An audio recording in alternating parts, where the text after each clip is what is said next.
We've been talking about renewing covenant relationships, looking back really 20 years since the church has been founded, and how we began with a series of messages on building covenant relationships. So now we have this perspective going into the future with the understanding of building covenant relationship, and at the same time looking back and saying how we also need to renew covenant relationships, from time to time as we go on. And for some of us here, we've had a relationship for so many years, and what a blessing that is. But we also have new people that become part of the family. And it's important that we embrace and we join in covenant with each other. But it's not a word, the word covenant isn't something that's spoken about much these days. Commitment's another word that, my God, you don't even talk about commitment in church, because today it's all about choices and venues, and a person got to decide whether they want to sit here or sit in another room while they're drinking a cup of coffee, or be able to make all these choices, and we are more like a shopping center most of the time in the church than really a covenant community. I'm on my way home yesterday. I actually was the last person to enter the plane. Normally on Southwest you have to, get your boarding passes ahead of time. Being on vacation, I couldn't print them out, so we all went. And Andrea and Andrew, because they had a child, they could go on ahead. They did, and so my wife and I were the last two to enter the plane. We had, Group C and numbered 32. And I said, well, it's up to 60, but not in this plane. It was only up to 32. So anyway, the last one. So when I walked in, I had to tell the stewardess that I'm the last person. You can close the hatch, And I said, do I get a prize for being that? She said, yes, you can pick any middle seat, But so anyway, we had to split up because my wife and I couldn't sit together, and I ended up sitting with a woman. And her husband was to the side of her who had Parkinson's, and so we began talking a little bit. And she had been raised Roman Catholic, but at some point in the conversation, she asked me what I did, and until I was a pastor. And then she lives here in Mansfield, and began to speak about how when her sister passed away, her nephew belonged to a church, and how the church had really come all together, and they had provided a meal, and they did all these things, and she just kept going on and on and on about how the church was a family. Which is an amazing thing, because she's looking from the outside in, saying, this church, and every time she'd talk about the church and attending something in the church, she lit up. And so you're saying, what really was God calling us to be as a covenant community? Because he said, they'll know you by the love that you have for one another. And so that's an important thing. But when we talk about a covenant, we're saying that there's a commitment that we're making to one another. There's a give and take, isn't there? We make a covenant with God. He's already made a covenant with us. He's promised to never leave us or forsake us. But then it's like we've got to hold on to that covenant, don't we? There's an aspect of, in Christianity, I think sometimes that we've made it so easy believism, I think, is what Dietrich Bonhoeffer said. We make it to the point of we're not holding on our part. There's a part to play that you have. God has done everything that he needs to do. It's the grace of Jesus Christ that went to the cross and enabled us to be able to be joined with him. But there's also an act, there's a lot of scriptures that I read that talk about, if you obey my commands, you are my disciples indeed. There's the word of God. There's a truth of God. There's a covenant. The Lord says, I will never leave you nor forsake you. But he's also saying, walk with me. Walk in covenant. And it does make a difference what we believe. Come on. You just can't, I'll make this covenant, but it doesn't matter what this word says. Of course it matters what this word says. Because God's covenant is based upon this word. If you make a contract with somebody, the legal language is important, isn't it? Amen. So we're talking about covenant. We're talking about walking together. We're saying that, there's something great when people can make a commitment to one another, that whatever they walk through, when you stand there, when I stand with a bride and a groom, and we're going through the whole wedding ceremony, what are we saying? No matter what, we're going to work it out. We're committed to one another in sickness and in health, right?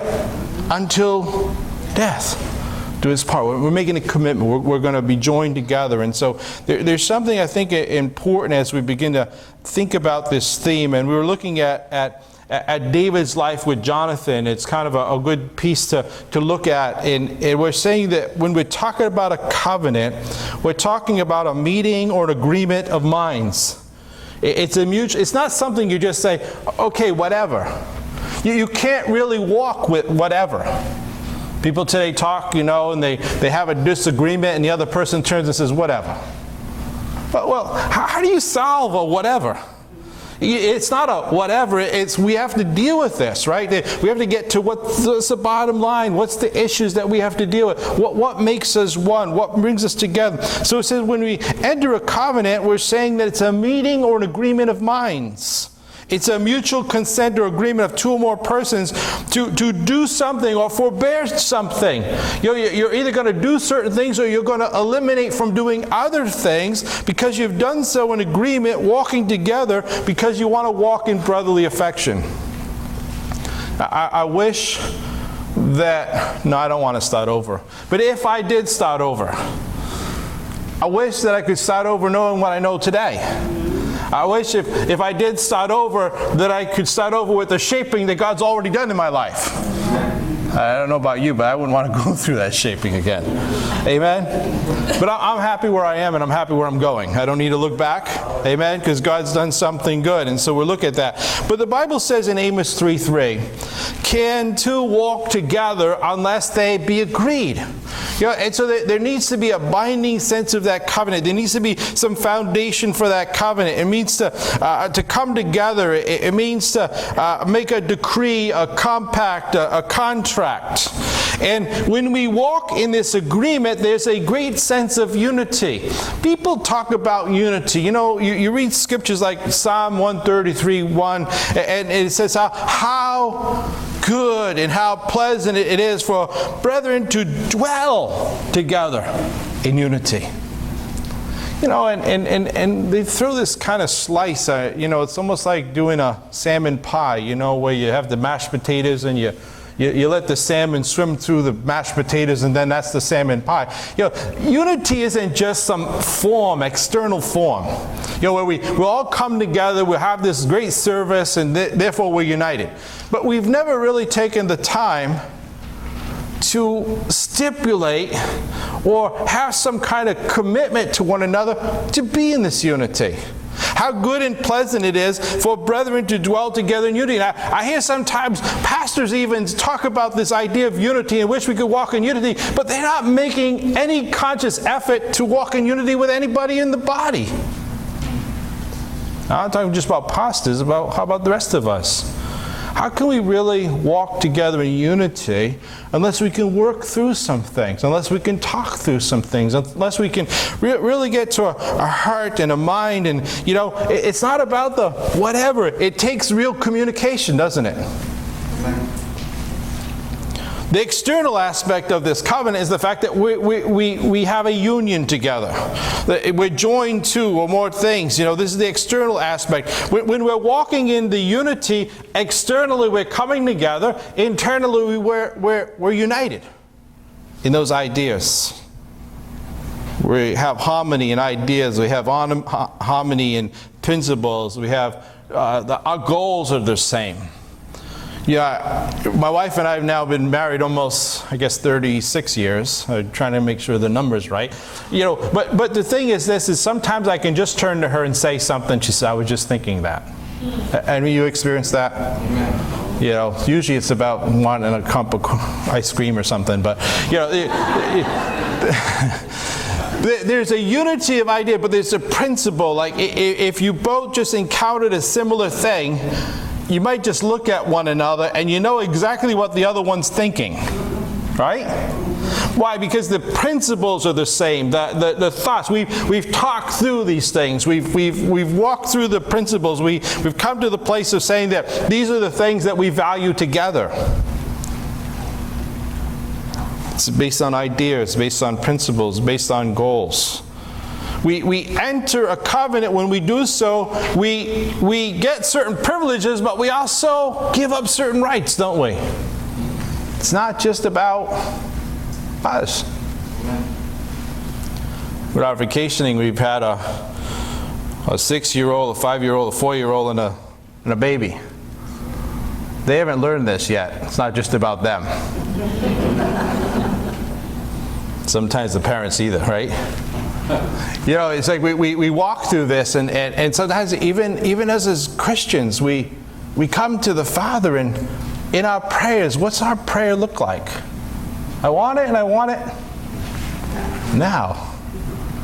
You know, and we fail to see the bigger piece. But when you enter a covenant, you have certain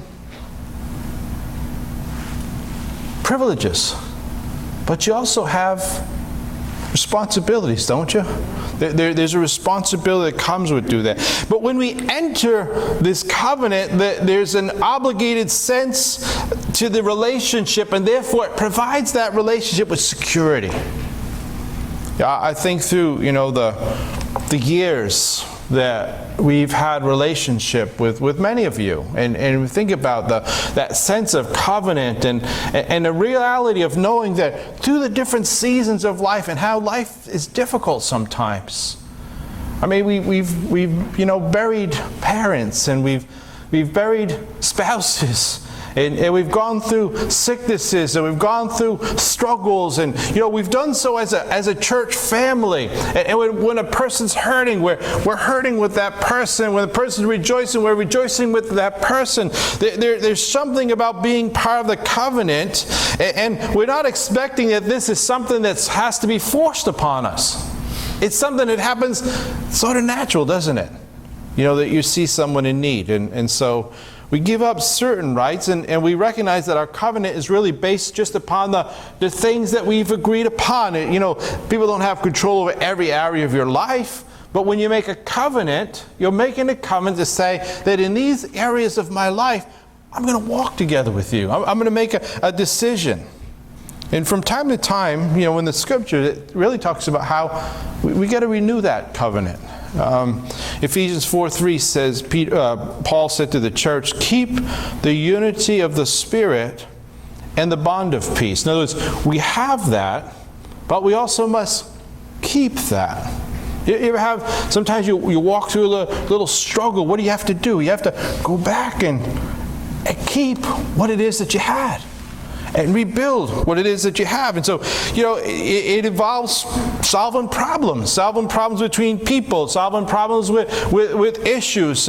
You know, the covenant is the basis of the relationship, and based upon that covenant, we build commitment. Based upon that commitment, we can build trust, and we build intimacy, fulfillment, and finally joy. The world sort of backs that completely around, right? You have the fun first, and maybe we'll get to commitment later. But do they ever really find joy? You never really do. Because that joy has to be built upon the foundation of a commitment, of a covenant.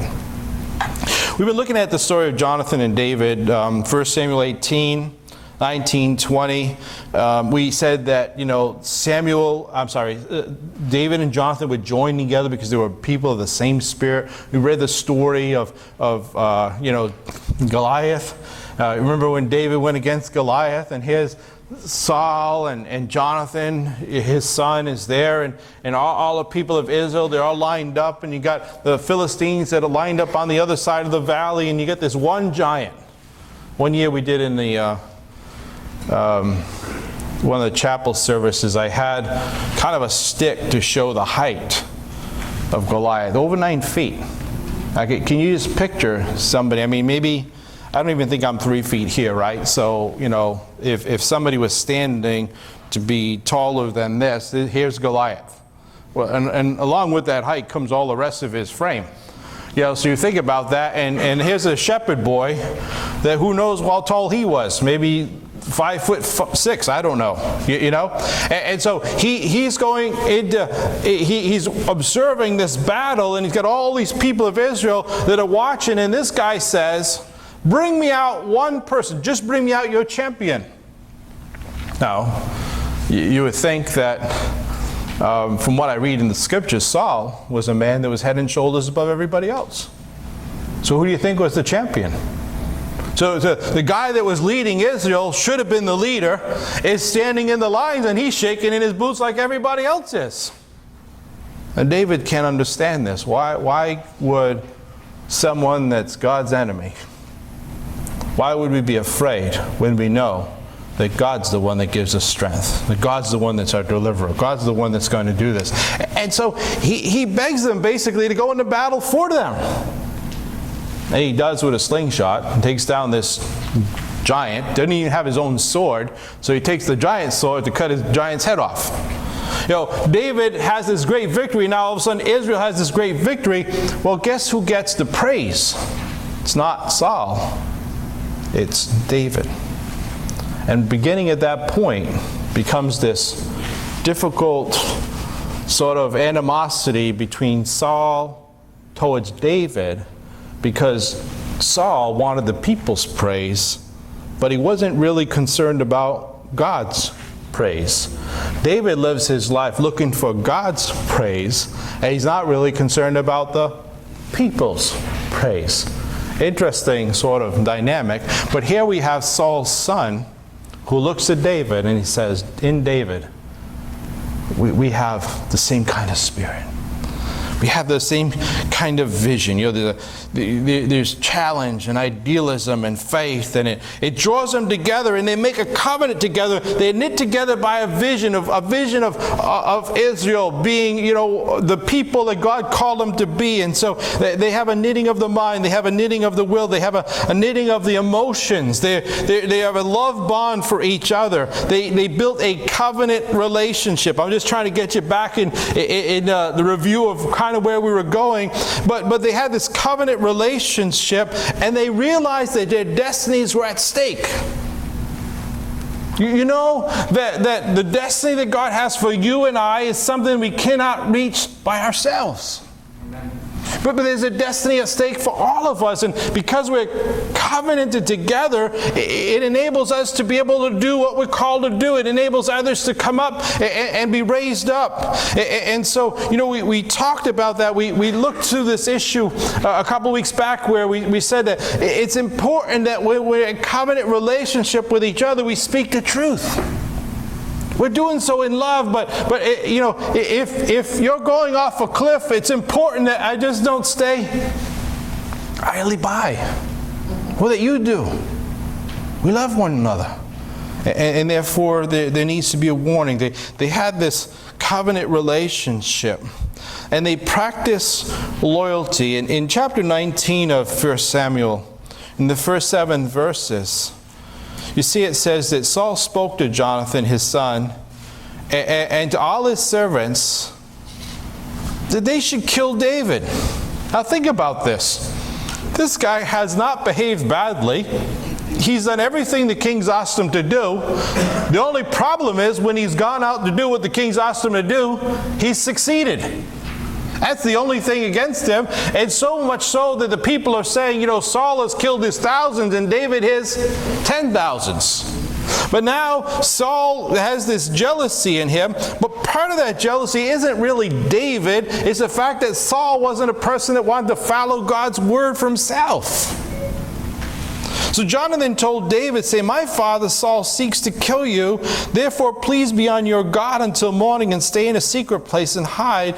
I will go out and stand beside my father in the field where you are, and I will speak with my father about you. Then what I observe I will tell you. And it says, Jonathan spoke well of David to Saul his father. And he said to him, let not the king sin against his servant, against David, because he's not sinned against you, and because his works have been very good toward you.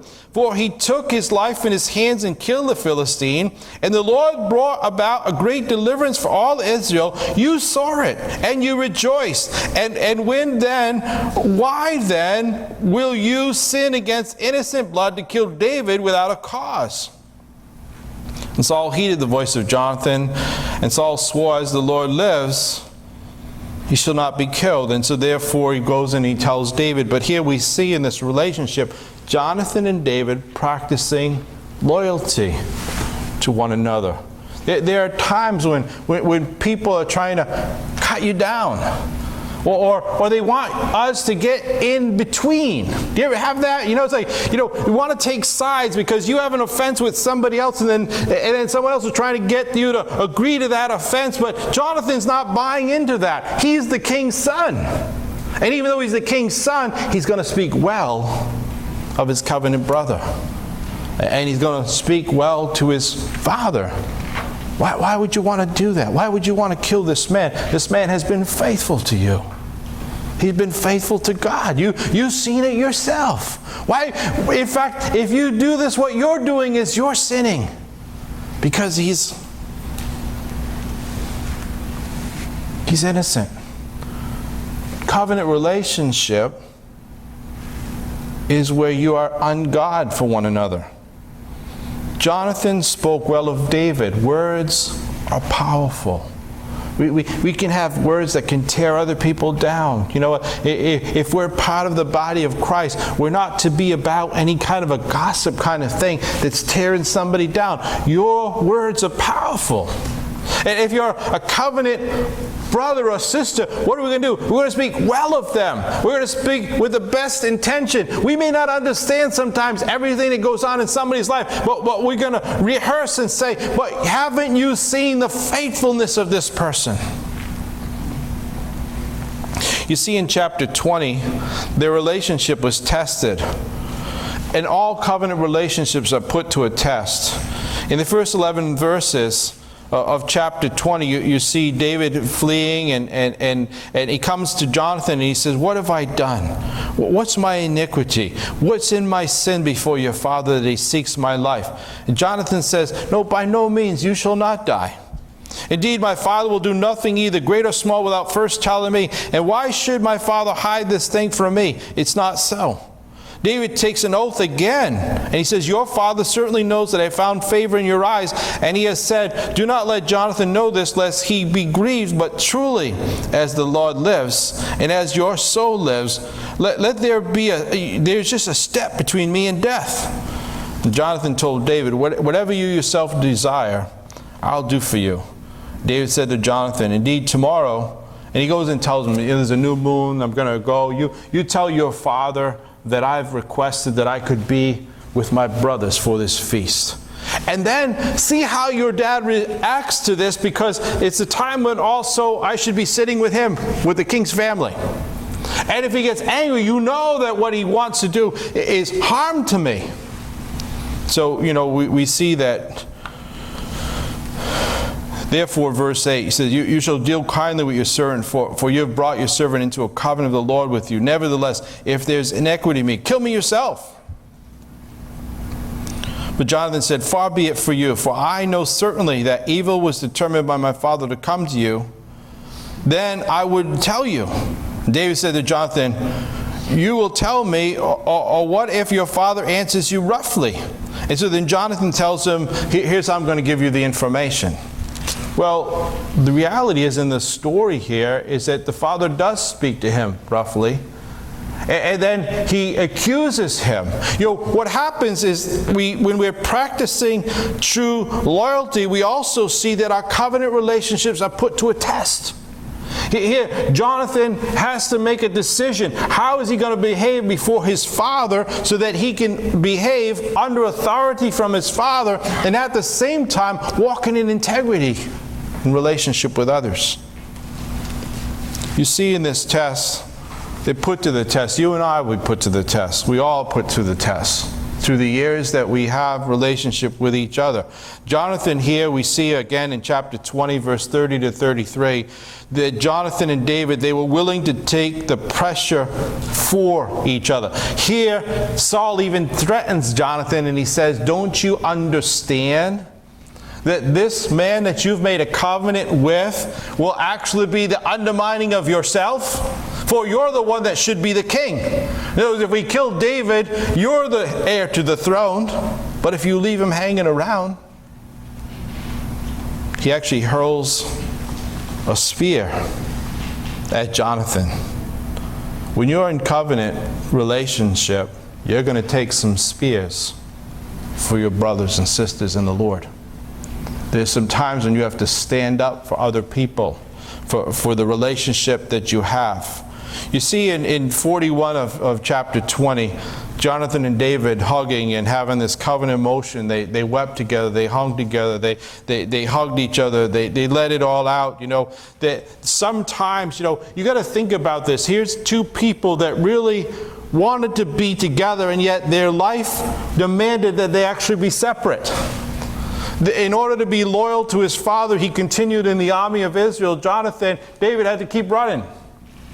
And yet Jonathan was loyal to David. There are times when we look, and you know, it's important that we realize that there needs to be emotion. There's a relationship. You know, we left yesterday morning from, you know, Florida, and there's emotion when we left. You know, my son's family is going to be situated in a different place that he's been situated. We've been for many years. All my siblings, my brother lives a long ways off, and he lives in Somerset.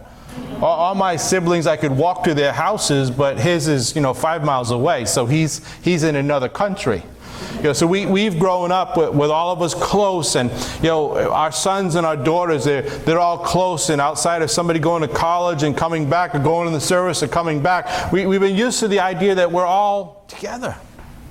And so for us, this is different. You know, that part of our family is going to be living away, and so it's not without emotion that sometimes you've got to trust and say, if this is the plan of God, and we're trying to encourage each other in the destiny of God, but it's not without emotion. Do you understand? There are times when we're going to walk together when we realize, you know, when you walk in covenant with each other, you're going to weep together. You're gonna love each other. You're gonna hug each other. There was this kind of a relationship and then not only that, Jonathan and David had the Lord as the center of their life. He said, "Let the Lord be between us. Let the Lord be the one that binds it together." The Lord is the cohesiveness to the covenant. When two people get married, oftentimes they quote from Ecclesiastes 4:12, which says about a threefold cord is not easily broken. The twofold cord just unravels, doesn't it?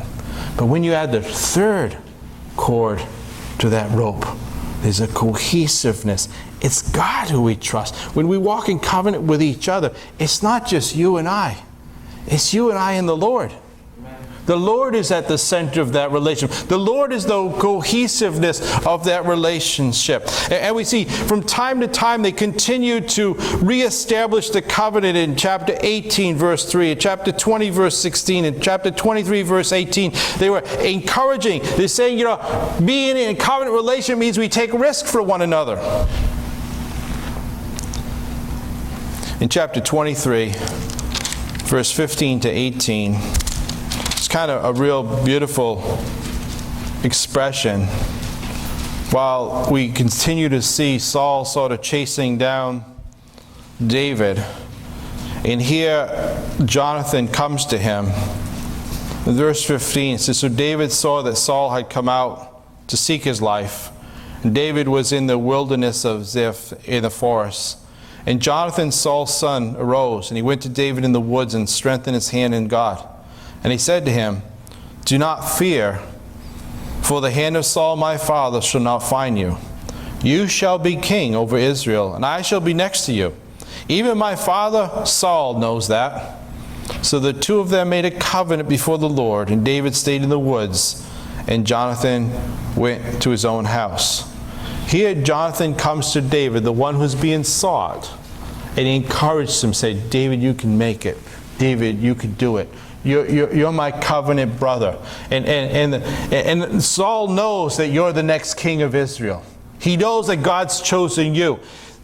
And here Jonathan's willing to even take the step down, and he said, "You'll be the king. I'll be right there behind you. I'm going to be right there to encourage you." Now think about this. If you understand the lineage of kings, you can't be king with the king's son under you. Somebody has to die. And yet he's encouraging him. He's hoping against hope. He's encouraging him in the Lord. In chapter 1 of 2 Samuel, David laments the death of Saul and Jonathan. We see they go into battle. Both Saul and Jonathan lose their life. It's a tremendous, I'm not going to have time to read through that right now, but, verse 17 to 27, you can see, this great lament. And Saul said, how mighty they who have fallen, that how mighty. He, all the way through his life, he tried to honor the authority of God. While he had opportunities to kill Saul himself, he never did so. He even cut the edge of his robe one time when Saul was relieving himself. It just to show him that, hey, where's the armor bearer that's supposed to be watching over you? David said, I could have killed you. And here, I'm just trying to show you how much of a covenant keeper I have been. And David recognized that it's the Lord who gives authority. So he said, let the Lord deal with this issue, even though he had a call. And it says, how mighty the mighty have fallen. You can see in this bereavement, it describes a friendship that was long-lasting. It describes a friendship that was consistent, that was loyal, that was selfless. It was responsible. It was realistic. It's a kind of friendship. It really is an idealism that we can look to say that, boy, what we can find in the lives of these two are really something that we can learn from ourselves. But there's something that tops it all off when you read in 2 Samuel 9, verse 7. I just want to read that for a moment. David is now king, as God had called him to be king. Saul has died in battle. Jonathan has died in battle. David has lamented them. And now he's looking back, and he's thinking about the covenant relationship that they had made one to another. Now you could say that David can forget all about Saul. He can forget all about Jonathan. They're no longer around. But look at verse 7. David said, actually just before that, verse 3. The king said, is there not still someone of the house of Saul to whom I might show the kindness of God? And Ziba said, the king, there's still a son of Jonathan who's lame in his feet. And the king said to him, where is he? And Ziba said to him, indeed, he's in the house of Machir, the son of Ammiel, in Lodebar. And King David sent and brought him out of the house of Machir, the son of Ammiel, from Lodebar. And when Mephibosheth, the son of Jonathan, the son of Saul, had come to David, he fell on his face and prostrated himself. And David said, Mephibosheth? And he answered, here is your servant. David said to him, do not fear, for I will surely show you kindness for Jonathan your father's sake. And I will restore to you all the land of Saul your grandfather, and you shall eat bread at my table continually. Here, David shows kindness to Jonathan's son, one son that's left, because of the covenant that he made with Jonathan many years ago. There's something about these relationships when you think about it. You think about the multi-aspect. We were coming home yesterday, and when we started in school, I remember that Andrea actually started school young. She was 4 years old. And when we brought her to school, it was at Christian Life Fellowship at the time, Christian Life Academy. Joy was the one that greeted her at the door. And she walked her down. She said, Mom, we got her now, She walked her down in the school, and Andrea walked with her, and that was the beginning of Andrea's training. Well, through the years, we've seen such through our relationship, and obviously Joy has taught so many years in our school and been such a faithful servant, and became really a mentor to Andrea in science, and Andrea, just her love for science, and through years encouraged her. And I'm just trying to give a little bit of explanation here to try to see how this really works out in a life, because over time, Andrea decided that she's going to study science. She's also going to be a teacher. And those of you that know that she's a teacher here today. But to get to this point, there was encouragement given by someone that we've been in covenant relationship with. And through all of that time, Andrea has gone through, had a cancer issue. Andrea went through her own pregnancy issues with Mackenzie. She was born premature. She needed to go back to finish school. Well, here was Joy coming to babysit little Mackenzie so that Andrea could get to school. And then she retires and ends up picking up almost like a full-time job taking care of the baby so Andrea could teach in the school. And, what we see now is we're coming down. Yesterday I was a little ahead of them, and here's the escalator. And down at the bottom in the airport is Joy and Charlene. They were there in case it rained, and they really thought it would rain, even though the sun was out shining. And so, they're just so thrilled about this thing happening. And I'm watching them as they come, and then Mackenzie's eyes light up. And she runs over to Joy and gives her this big hug, and then actually rode home with them. She ditched the rest of us, What I'm saying is this, is that when you have a covenant relationship, it's not just between you and the person. It then extends to your family. Here's David saying, is there anyone from Saul's house that I can show kindness to because of what he meant to me, because of what Jonathan meant to me? This is what it's about when we come in covenant relationship to one another.